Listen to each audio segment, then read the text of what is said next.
जय जय श्री राधे। आदर्श भक्त कथा चैनल पे आप सभी भक्तों को सादर अभिनंदन, स्वागत है। हम आज सुदामा चरित्र को चौथा भाग सुनावे, क्योंकि 3 भाग की कथा आप सुन चुके हो। तीसरे भाग में आपने सुनी होगी कि सुदामा जी की पतिव्रता सुशीला धर्मपत्नी ने अपने पतिदेव को जबरदस्ती युक्ति लगाए थे और उनको कन्हैया जी के पास भेजो है। भेज तो दिए, पर आगे कहा होएगो जाकू तुम अंत तक सुनोगे जब ही पता लगेगी, क्योंकि भक्त की कथा बड़ी निराली हो गई। आओ, भक्ति भक्त भगवंत गुरु चतुर नाम बपुए, इनके पद बंदन किए नाश विघ्न अनेक।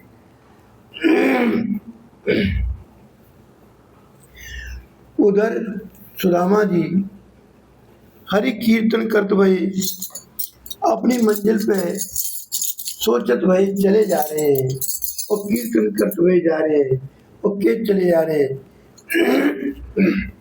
अरे गोविंद मेरो है, गोपाल मेरो है, गोविंद मेरो है, गोपाल मेरो है, श्री राधा रमण काल मेरो है। गोविंद जय जय, गोपाल जय जय, गोविंद जय जय, गोपाल जय जय, राधा रमण हरि गोविंद जय जय। और ऐसा कीर्तन करते हुए चले जा रहे।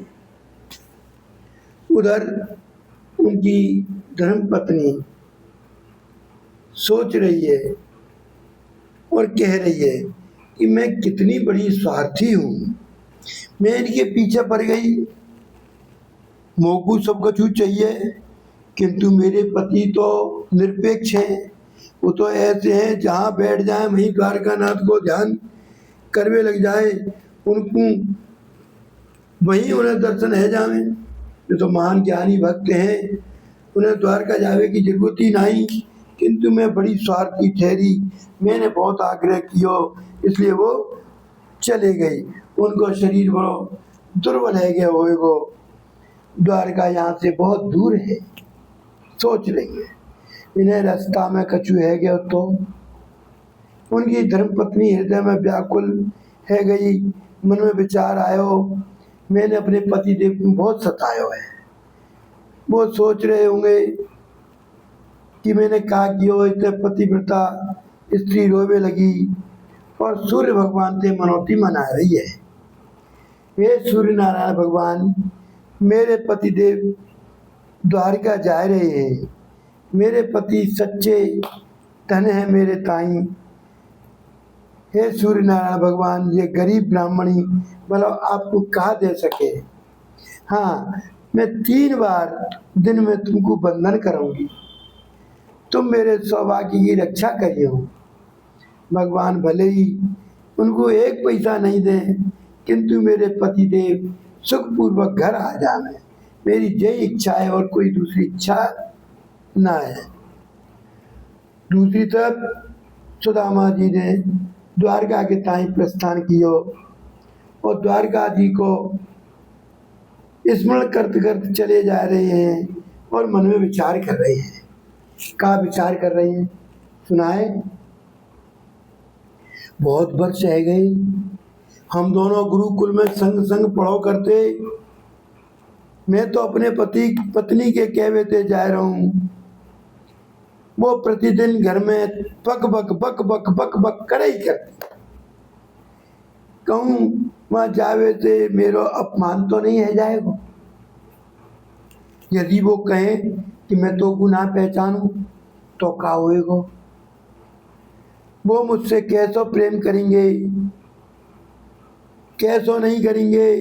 जी कहो तो ठीक ना है, पर हाँ एक बात तो है, मेरे कन्हैया बड़े प्रेम दयालु हैं। वो मुझसे प्रेम ही करेंगे। कैसो प्रेम करेंगे जी मैं ना कह सकूं। अगर उन्होंने मुझसे कही कि तू मेरे घर आइयो, उन्होंने मुझसे कही है कि तू मेरे घर आइयो, किंतु जब बात को अनेक वर्ष बीत गए, सुदामा जी विचार कर चले जा रहे।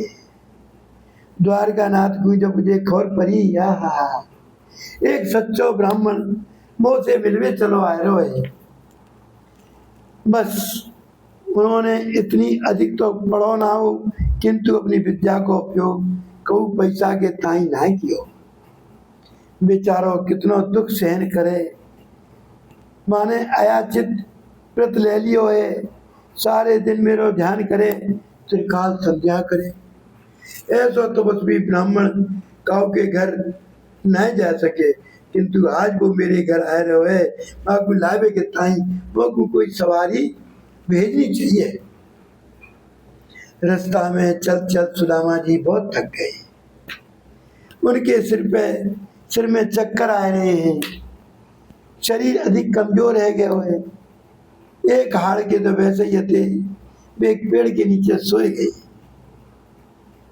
और सोते ही सोवत उन्हें ऐसी गहरी नींद आई और उनको ध्यान ही नहीं रहो।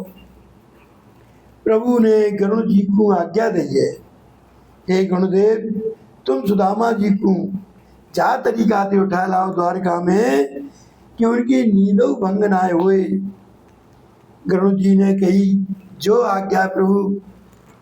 और गरुड़ जी ने दौड़ लगा के सीधे वहीं पहुंचे भाई पेड़ के नीचे, और अपने पंजन में अचकते उठाए और द्वारका के एक पेड़ के नीचे लाके सुनाए दिए। 1 घंटा के पीछे 1 घंटा बाद सुदामा जी की नींद खुली है, और जैसे ही नींद खुली और आगे चले तो देखत काहे कि सोने की द्वारका दिखाई पड़ी। उनको बड़ो आश्चर्य बड़ो अचरज। उन्होंने लोगन से पूछी भैया जा गांव को नाम का है? उन्होंने कही कि महाराज क्या गांव को नाम द्वारका है। ये सुन के सुदामा जी तो फूले नहीं समाये नाच में लगे हैं और सोचने लगे, अरे कहा मेरे कन्हैया जी की द्वारका सोने की है? उन्हें उत्तर मिला, हाँ महाराज कन्हैया कृष्ण भगवान की सोने की ही द्वारका यही है। अब तो सुदामा जी बुआ आश्चर्य भाव सोचने लगे कि मेरे गांव के लोग तो यूं कहो करते कि द्वारका बहुत दूर है, मैं तो 15-20 दिन में पहुंच पाऊंगा। मैं तो आज सवेरे चलाऊं और जा समय द्वारका पहुंच गो। ये तो कहूँ दूर ना है।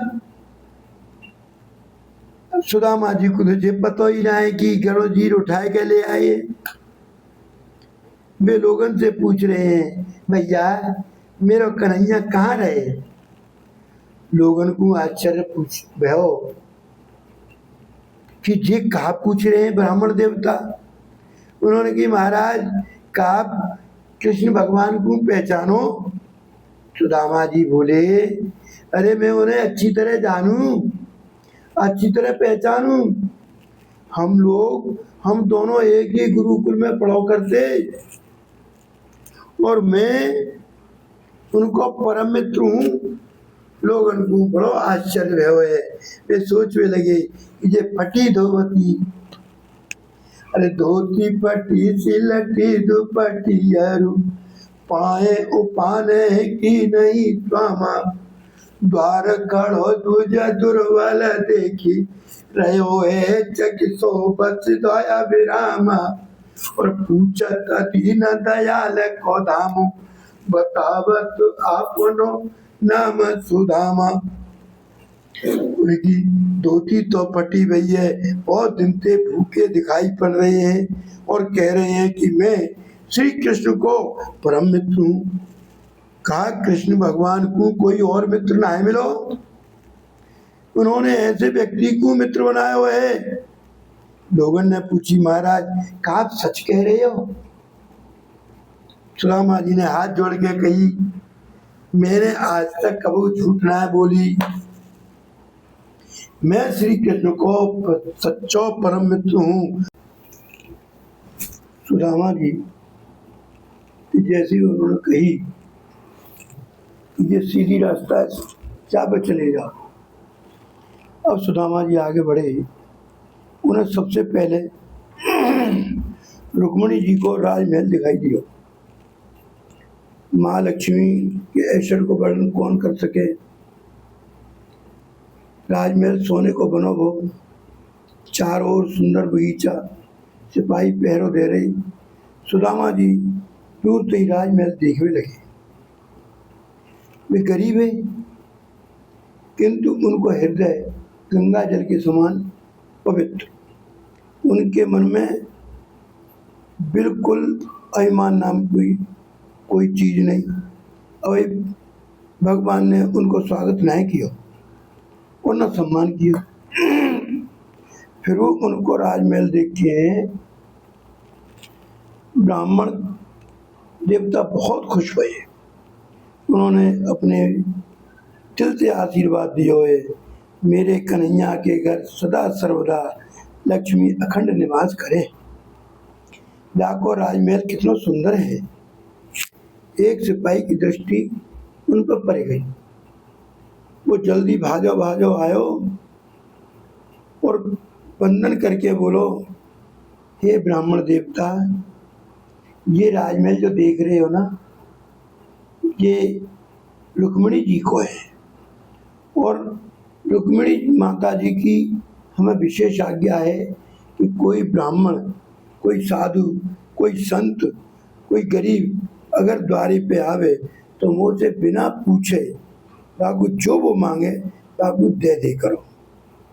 जब मैया की ऐसी आज्ञा है तो महाराज हम आपकी सेवा में उपस्थित हैं, बताओ हमें आपसे आपको कहा चाहिए।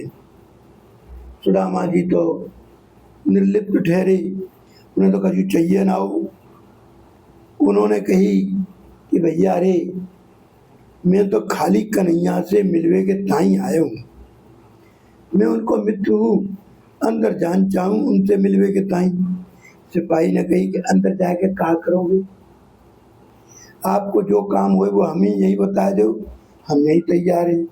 सुदामा जी ने कही कि वो कोई काम ना है, मैं तो अपने बाल सखा कन्हैया से मिलवे के ताई आया हूँ, बाकू अंदर खबर कर दो कि आपको एक बाल सखा सुदामा आपसे मिलवे आया हुआ है। सिपाही अंदर चला गया। सुदामा जी आंगन में खड़े हुए हैं, थोड़े घबरा रहे हैं, थोड़े सोच रहे हैं कैसो वैभव है, जाको ऐसो वैभव ऐश्वर्य है, कदाचित वो तो वो भूल गए होएगो। मैं यहाँ आया हूँ, कहूँ मेरा अपमान ना होए तो ये अच्छो है। वो जमीन में नजर गड़ाए गए खड़े हुए हैं। अंदर सेवक गए हुए और सिंहासन पर विराजमान द्वारकानाथ जी को वंदन करके बोलो प्रभु, बाहर एक ब्राह्मण आया हुआ है, वहां के शरीर पे हड्डियां दिखाई दे रही हैं, बहुत दुर्बल है, साधारण सी फटी धोती पहरे हुए, बगल में एक छोटी सी पोटली दबाए हुए, हाथ में डंडा है, कोई बागे पास सामान तो मुझको दिखाई दियो ना है। मैंने बाकू बहुत समझायो, पूछी कि भाई मुझको कोई सेवा बता दो, हम आपकी सेवा करेंगे, पर वो मानो ही ना है। वो तो कह रहा मैं कछु सेवा लेवे ना आया हूँ, मैं तो तेरे मालिक से मिलवे के ताई आया हूँ। और वो बहुत गरीब दिखाई दे रहे हुए, किंतु बाकी आँखिन में, बाकी ललाट पे अनोखो तेज है, ब्रह्म तेज, भलो काउते छुप सके। जो दिन में 3-4 बार संध्या करते हुए, जो सूर्य नारायण की उपासना करते हुए, ताके कपाल पे, ताके माथे पे ब्रह्म तेज तो होएगो ही होएगो। कोई साधारण व्यक्ति ना है प्रभु, तेजस्वी ब्राह्मण है। वो जो कह रहे है कि जा अपने मालिक से कह दे कि मैं वाके मित्र हूँ, मेरा नाम है सुदामा। जैसे ही सुदामा शब्द उनकी कानन में पड़ो है तो एकदम दौड़ पड़े हैं। अब आगे का होएगो, अब ये तुम आगे के भाग में सुनोगे। आज की कथा को हम यही विराम देवे। आगे की कथा बड़ी मार्मिक, वो बड़ी हृदय करने वाली है, बड़ी भक्ति रस और ऐसे रस से भरी हुई है कि आपकी आंखों में आंसू आ जाएंगे। किंतु बहुत प्यारी कथा है, आप जरूर सुनियो। और ये हमने आपको जो भाग सुनाए हुए 5वां भाग, अब आप सुनोगे 6वां भाग। बाकी तैयारी हम कल करेंगे, कल सुनियो। राधे राधे।